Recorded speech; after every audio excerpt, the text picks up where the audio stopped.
నమస్తే. ప్రస్తుతం మనతో పాటు సీనియర్ జర్నలిస్ట్ శ్రవణ్ కుమార్ ఉన్నారు. ఆయనతో మాట్లాడదాం. నమస్తే సార్. సార్ ఎట్టకేలకు 6:30 దాటింది. ఇప్పుడు ఎగ్జిట్ పోల్స్ స్టార్ట్ అయ్యాయి.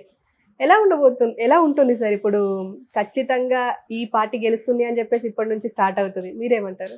సార్ యాక్చువల్‌గా అయితే ఎన్నికలు కూడినంత అంతవరకు ఈ పలానా పార్టీ గెలవబోతుంది, పలానా పార్టీ ఓడబోతుందని చెప్పడానికి ఎన్నికల నిబంధనలు వర్తించుతుంది. చెప్పడానికి వీలు లేదు. సో మనకి ఎట్లాగా ఆరైపోయింది కాబట్టి మనం ఎలాగైనా స్వేచ్ఛగా మాట్లాడుకోవచ్చు. అయితే ఈ రాష్ట్ర వ్యాప్తంగానే కాకుండా దేశవ్యాప్తంగా కూడా లోక్సభ ఎన్నికలు కొన్ని రాష్ట్రాల్లో ఎన్నికలు జరిగాయి. దాంతోపాటు అసెంబ్లీ ఎన్నికలు ఆంధ్రప్రదేశ్లో జరిగాయి. ఎప్పుడు లేని 7 విడతలుగా జరిగింది. సరే అది ఎందుకు జరిగింది అదంతా చర్చలు అంత లోతుకు వెళ్ళకుండా ఆ అధికారంలో ఉన్న వాళ్ళు తమ నిర్ణయం ప్రకారమే తమకు అనుకూలంగానటువంటి షెడ్యూల్సే చేసుకుంటారు. సో ఆ విధంగా నరేంద్ర మోడీ తనకు ఎక్కడెక్కడ స్టేట్కి ఏవే విజన్ తీసుకోవాలో ప్రచారంలో ఎలా ఉపయోగపడాలో ఆ విధంగా ప్లాన్ చేసుకున్నాడు. మంచిగానే 7 విజయవంతంగా చాలా వరకు అంటే అల్లకొల్లాలు ఏం జరగకుండా ఆందోళన లేకుండా మ్యాక్సిమం అయితే మంచిగానే శాంతి పద్ధతులు బాగానే ఉన్నాయి. ఎక్కడ ఆడపడదడప ఆంధ్రప్రదేశ్ ఎన్నికల తర్వాత జరిగింది. ఎప్పుడూ లేనిది గతంలో మనకు ఎన్నికలు జరుగుతున్న రోజు ఎన్నికలు జరిగిన రాత్రి బాగా అల్లర్లు జరుగుతాయి. కానీ ఈరోజు ఆ ఎన్నికలు జరిగిన మరుసటి రోజు జరిగింది. సరే ఏదైనా సరే మొత్తం శాంతి భద్రతలు జరిగిపోయాయి. మరి ఏ పార్టీ గెలుస్తుందంటే ఇక్కడ ఆంధ్రప్రదేశ్లో ఇప్పటి ఎన్నికలు కూడా చాలా కీలకమైనవి. ఎందుకంటే ఆంధ్రప్రదేశ్ విభజన తర్వాత ఏర్పడిన తర్వాత 5 ఏళ్ల చంద్రబాబు నాయుడు గారి పాలన చూశారు. 5 ఏళ్ల వైఎస్ జగన్మోహన్ రెడ్డి గారి పాలన చూశారు. అంటే ప్రజల వద్ద 2 ప్రోగ్రెస్ కార్డులు ఉన్నాయి. వాళ్ళు ఎవరికి మార్కులు వేస్తున్నారు, ఏ మార్కులు వేసుకుని ఎవరి వైపు ప్రయాణించబోతున్నారు, వాళ్ళ రాష్ట్ర భవిష్యత్తుని. ఎందుకంటే ఈరోజు కూడా వాళ్ళకి రాజధాని లేదు. సరే ఎవరు దానికి రీజన్స్ ఎలా ఉన్నా కూడా అమరావతిని ఆయన చంద్రబాబు నాయుడు గారు చేసినా అది ఒక సామాజిక వర్గానికే జరిగింది, అది గ్రాఫిక్స్లోనే ఉంది, అక్కడ ఏం లేదని చెప్పి, లేదు దాంతోపాటు ఆయన చెప్పినటువంటి విజనరీకి సంబంధించినటువంటి రాష్ట్రానికి ఏమో అభ్యుదయం చేయలేదని చెప్పి, సంక్షేమం ఇవ్వలేదని చెప్పి ప్రజలు జగన్మోహన్ రెడ్డి కోరుకున్నారు.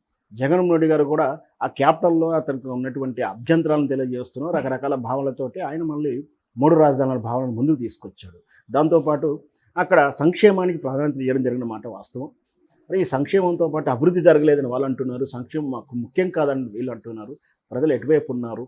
ఇక్కడ చూస్తున్నాము ఎన్డీఏ కూటమిగా వీళ్ళు అధికారానికంటే పరిపాలన ఓటుని నెగిటివ్ ఓటుగా చీలకుండా చీలిన ఓట్లు వీళ్ళు కూటమిగా వచ్చి చివరి దశలో నరేంద్ర మోడీ గారు బీజేపీతో ఎన్డీఏ కూటమిలోకి భాగస్వామిగా అవుతూ 3 కూటమిగా వచ్చినట్టు ఓటు అదొక ఓటు బ్యాంకు. మరి ఇక్కడ జగన్మోహన్ రెడ్డి గారు ఆ తర్వాత వైఎస్ షర్మిల కాంగ్రెస్ తరఫున పోటీ చేసింది. ప్రజలు ఎటువైపు ఉన్నారు అంటే ఇక్కడ స్పష్టంగా నాకు ఉన్నటువంటి అవగాహన ప్రకారం ఉద్దేశం ఏంటంటే ఈ పార్టీ జగన్మోహన్ రెడ్డి వైఎస్ఆర్ పార్టీ చెప్పినట్టుగా 175 వైనాట్ అయితే కాదు.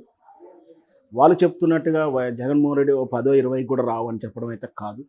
అలాగే చంద్రబాబు నాయుడు చెప్తున్నట్టు మేమంతా కూడా మొత్తం 175 మాయ వస్తుంది, జగన్మోహన్ రెడ్డికి 20 సీట్లు కూడా రావంటూ రకరకాల వాదన చేస్తున్నా ఇవి రెండూ నిజమైతే కావట్లేదు.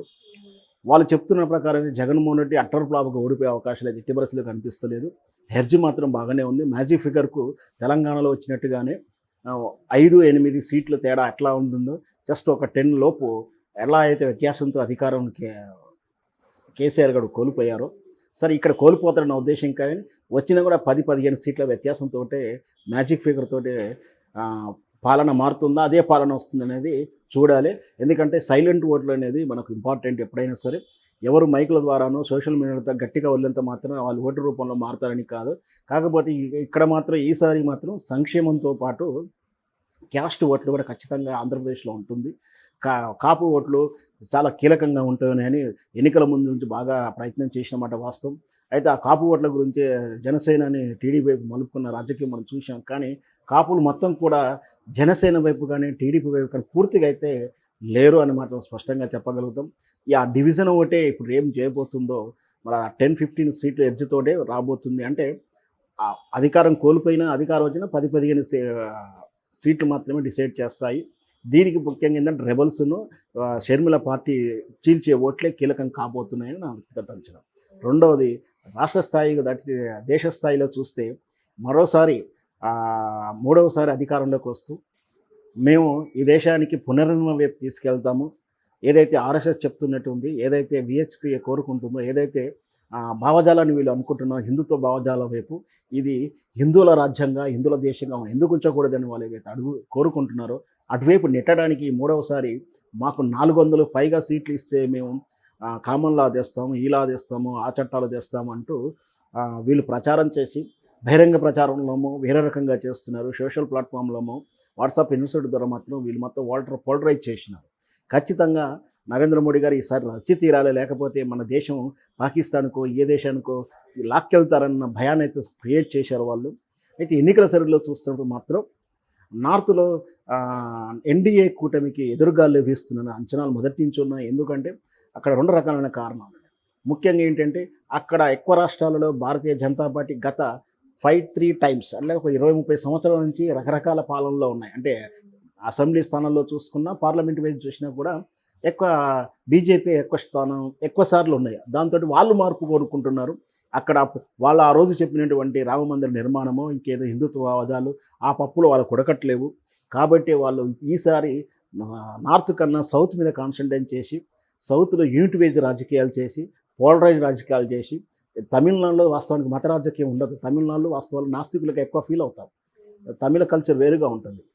అక్కడ కూడా హిందూ భావజాలాన్ని తీసుకురావడానికి రకరకాల పోలరైజ్ చేసి మనకు దక్షిణ భారతదేశం 131 ఎంపీ స్థానాలు ఉంటాయి. దీంట్లో వాళ్ళకు 40-45 వరకు వచ్చే అవకాశాలు ఉన్నాయి. అంటే 50కి 5 ఎక్కువ తక్కువ వస్తాయి.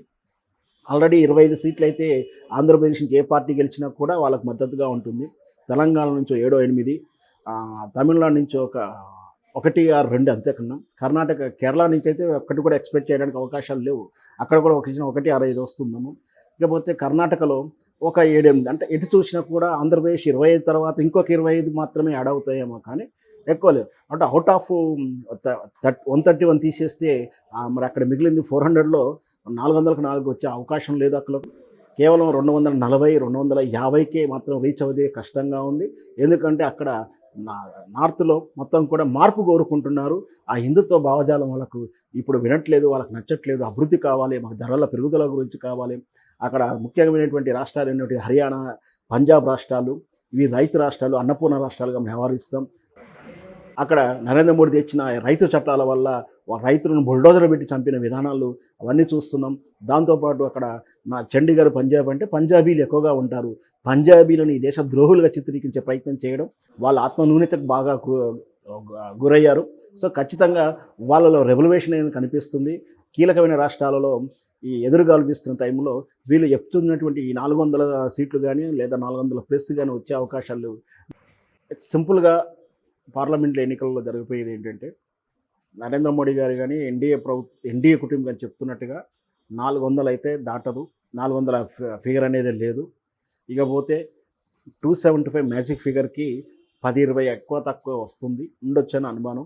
లేదు అంటే ఒకవేళ ఈ 230 వచ్చినా 280 వచ్చినా ఎప్పుడైతే కాంగ్రెస్కు 150 దాటి 200కు సమీపిస్తుందో అప్పుడు మాత్రం భారతీయ జనతా పార్టీ ప్రమాదంలో పడినట్టుగా మనం భావించవచ్చు. ఎందుకంటే ఎన్డీఏ కూటమితో ఏ పార్టీ కూడా వెళ్ళడానికి ఇష్టపడదు. ఎందుకంటే అక్కడ ఆ పార్టీలో బుల్డోజర్ సిస్టమ్ ఉంది. ఆ పార్టీకి ఎన్డీఏ సిస్టంలోకి వెళ్తే పార్టీ అంతరాధనం అయిపోతుంది. కాబట్టి వాళ్ళకి స్వేచ్ఛ ఉండదు. మనం కాంగ్రెస్తో ఎన్డీఏ కూటమితో ఉంటే అంటే వాళ్ళకి ఆ స్వేచ్ఛను కోరుకుంటున్నారు. కాబట్టి ఖచ్చితంగా ఎన్డీఏ కూటమి ఖచ్చితంగా అందులోంచి బయటకు వచ్చి ఇండియా ఏది వస్తుందో ఇప్పుడు అంత ఈజీగా చెప్పలేము. కానీ వాళ్ళు కోరుకున్నట్టు ఎన్డీఏ కూటమి కోరుకున్నట్టుగాను ఈ నరేంద్ర మోడీ ప్రచారం చేసినట్టు ఖచ్చితంగా వాళ్ళు వస్తున్నది చెప్పడానికి అవకాశం లేదు. Okay sir, thank you.